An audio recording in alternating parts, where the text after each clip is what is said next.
Tinanggal po yung dating policy na dapat yung mga local officials may acceptance sa mga proyekto ng national government. Tinanggal yun lahat ng previous administration, kaya buwelo yung korupsyon. Nakita na ninyo? Sabagay, inadmit noon ni Digong na marami din siya daw nanakaw, kaya lang ubos na. Hindi daw siya nagmamalinis. Pakinggan ninyo.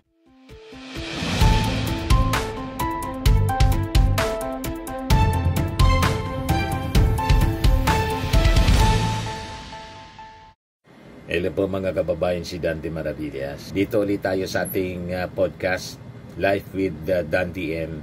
Pag-usapan natin ang buhay-buhay ng mga kurakot at kung paano tumindi yung korupsyon sa gobyerno. Ang sabi ng ating Pangulong Bongbong Marcos na pwedeng magpausok ng tumbon ng mga DDS. Ang salarin pala talaga mga kababayan, yung previous administration. Yan sabi niya, in the last decade, they stopped following the rules. Apparently, in the last administration, referring to Duterte administration, they removed that rule entirely. Para buwelo ang korupsyon. Itigil ang gulo, tuloy ang korupsyon. Ganon pala daw ang ginawa ng previous administration. Kaya talamak ang korupsyon na nangyari sa ating gobyerno, lalo na po dito sa flood control projects. Sabi ng ating Pangulo, I was shocked because this is the standard procedure. Ikinagulat ni Presidente Bongbong Marcos nang malamang hindi umano sinunod ng administrasyon ni dating Pangulong Rodrigo Duterte ang umiiral na sistema para maiwasan ang anumang korupsyon sa pondo para sa government projects. Sabi niya, kapag nakitang hindi maganda at hindi tama ang ginawang proyekto, hindi pipirmahan ang acceptance. Kapag hindi pinirmahan ang acceptance ng local government, hindi mababayaran ang kontraktor. Yun ang sistema noon, saad ng Pangulo sa kanyang BBM podcast. We, referring to the last administration, have violated the rules. Those rules exist. Tinanggal po yung dating policy na dapat yung mga local officials may acceptance sa mga proyekto ng national government. Tinanggal yun lahat ng previous administration, kaya buwelo yung korupsyon. Nakita na ninyo? Sabagay, inadmit noon ni Digong na marami din siya daw nanakaw, kaya lang ubos na. Hindi daw siya nagmamalinis. Pakinggan ninyo. Magtiis kayo sa hirap at gutom. Wala akong pakialam. I hate corruption. Hindi ako nang makalinis. Marami rin akong nanakaw pero naubos na. Mahirapan niya kayo? POTE, bahala kayo. Wala akong pakisa buhay ninyo. Marami din niya akong nanakaw, kaya lang niya. Ubos na. Hindi niya ako nagmamalinis.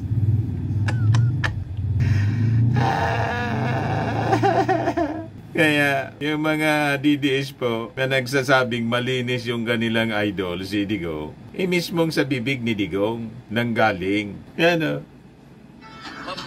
Magtiis kayo sa hirap at gutom. Wala akong pakialam. I hate corruption. I hate corruption daw. Marami rin akong nanakaw pero naubos na. Hirap kayo. Putang na puli.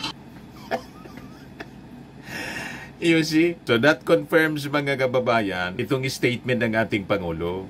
Yeah. In the last decade, they stopped following the rules. Apparently in the last administration, they removed that rule entirely, referring to Duterte's administration. I was shocked because this is the standard procedure. Ito yung podcast ng ating Pangulo, pakinggan nindo. Interview ng isang taga Manila Bulletin. That every centavo of public funds will benefit Filipinos, no? But what concrete mechanisms are now being placed so that future budgets are free of these insertions and these anomalies? Is blockchain and AI one of the solutions to create that transparency? Well, I haven't seen any AI that's specifically geared towards that. Blockchain is something that could work. Okay. However, what has happened has been that we have violated the rules. Those rules exist, and simply we don't. In the last decade, they stopped following the rules.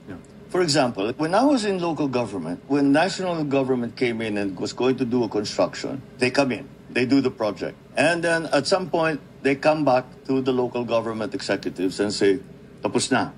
Natapos namin yung project. Inspeksyonin namin ngayon yun. Pag nakita namin hindi maganda ito, hindi tama itong ginawa ninyo. Hindi ko pipirmahan yung acceptance. Dapat, pag hindi ko pinirmahan yung acceptance ng local government, hindi mababayaran ng contractor. Okay. Tawagin yung contractor, tignan mo ulit, hindi tama itong ginawa ninyo, ayusin mo. Pagka naayos nyo yan, pipirmahan ko ito, mababayaran kayo. Yun ang sistema noon.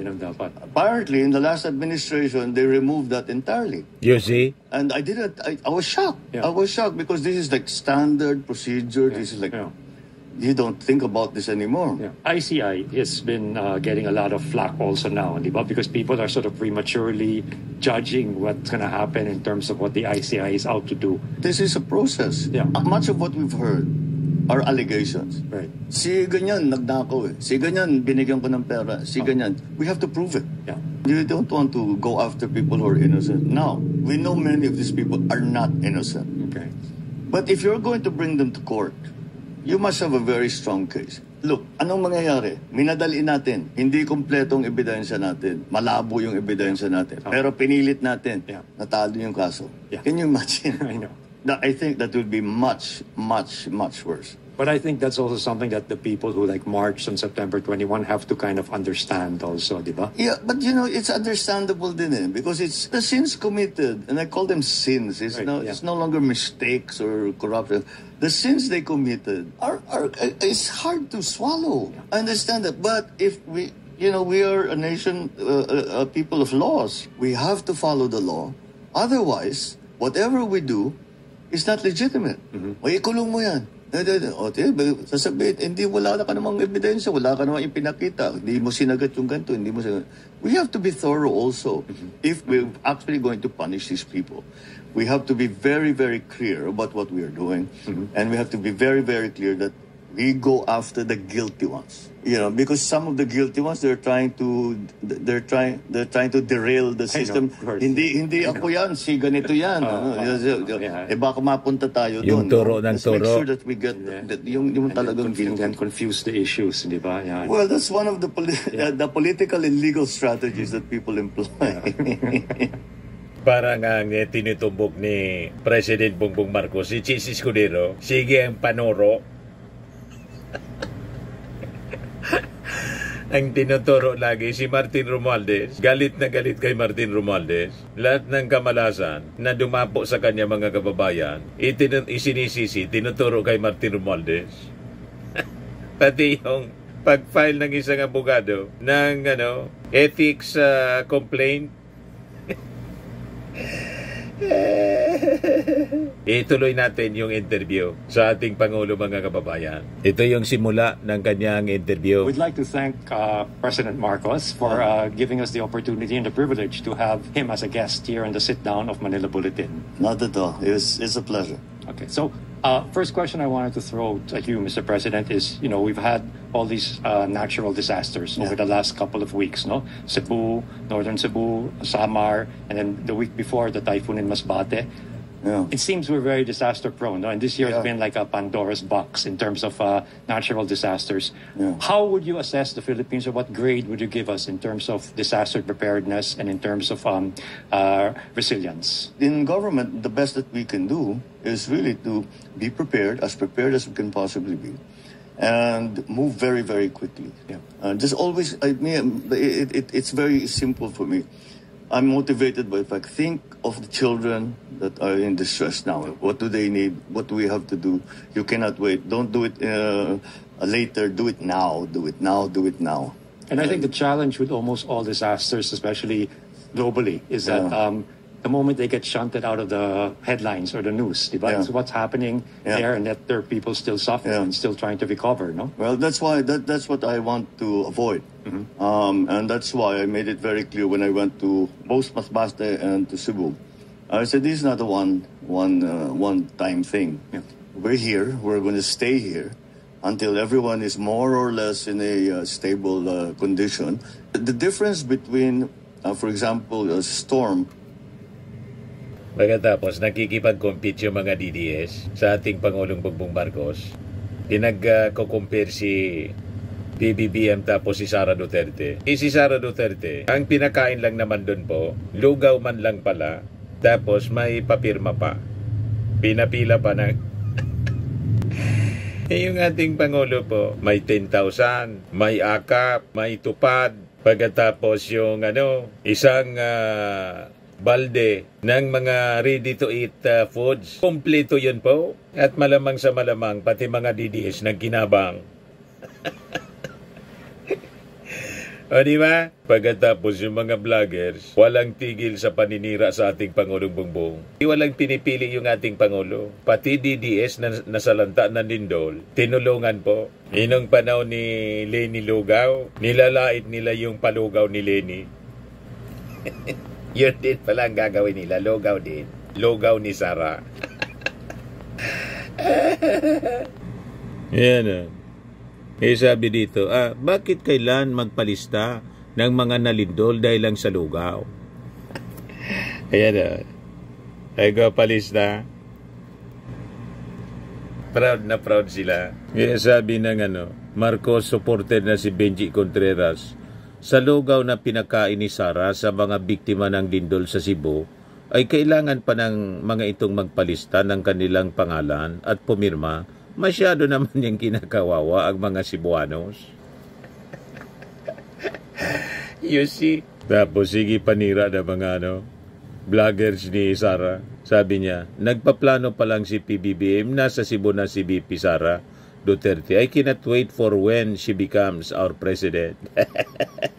Inauna na po yung mga alter ego. Wala pa si Sara doon sa Nalindol, sa Bogo City, neighboring towns. Nandun na yung mga alter ego ng ating Pangulo, yung mga cabinet secretaries, si Vince Dizon ng DPWH, si Gatchalian ng DSWD. Tapos sumunod yung ating Pangulo.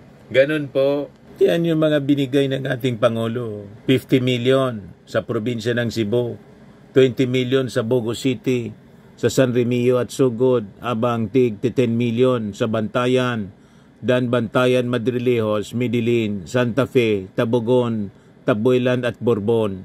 Ito si Sara, nagpalugaw. Napamura si Montrose. Lugaw na nga langan niya. Nakalista pa at ililista pa. Huwag na kayong tumulong. Tapos isasama nyo ang listahan sa survey nyong piki, mga tabugo. Galit na galit yung mga tao. Kita ninyo, nasa gitna ng disaster. Ganon ang ugali ng mga DDS. Yan namimintas pa sabay fundraising nila. Sige, fundraising po ng mga DDS. Nagkarason para mag-fundraising po, mangingi. Malamang hindi man makarating yung lahat ng mga donations. Lahat lang post sa FB nila. Balikan natin yung ating Pangulo.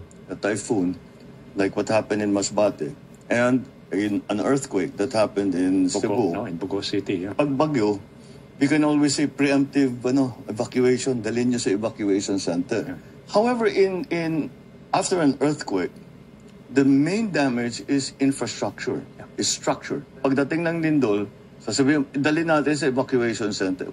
Hindi tayo nakakasiguro sa evacuation center. We have to get the engineers to come in, to inspect and see. Correct. And as a natural reaction, the people do not want to be in concrete buildings. Yeah. Baka mag-aftershock. So natatakot sila. So they prefer to stay out. We've I got the reports that in Cebu, the tent cities are starting to go up. Okay. With the help of Dick Gordon and the Red Cross. They've been very, very, very helpful. If you don't mind, we'll also shift to obviously what still is on the minds of a lot of people, diba? Yeah. Starting from when they started marching on September 21 and even before that, no? Yeah. you've been credited as being like the whistleblower in terms of all these ghost flood control projects that mayors may have been talking about it, but until you mentioned it in the SONA, it wasn't really reaching the level of national discourse. No. But the apprehension in most people's minds now is, what is the end game? Yeah. I mean, that you were possibly contemplating, and also is what's going to happen if later on the trail leads to the backyards of your own allies. I think we're already there. Yeah. Why would I even start such a thing if it was somehow for political advantage? Yes. The reason I brought it up and made it part of the national discourse was quite simply because this could not go on. Yeah. Because if it kept going, we suddenly discovered how deeply entrenched this entire system was. I mean, there's always been a sniff and the suspicion of corruption in government, the different, but not this scale. That was the shocking part. And I said, nothing will happen to the Philippines if we carry on this way. Wala na talagang mangyayari sa atin. The economy will never grow properly. People are not going to get helped. The schools will not get better. The hospitals will not get better. We're not going to get anywhere. Yeah. All of these sort of things will just disappear. And we'll just be this little nation that's sort of feeding upon itself.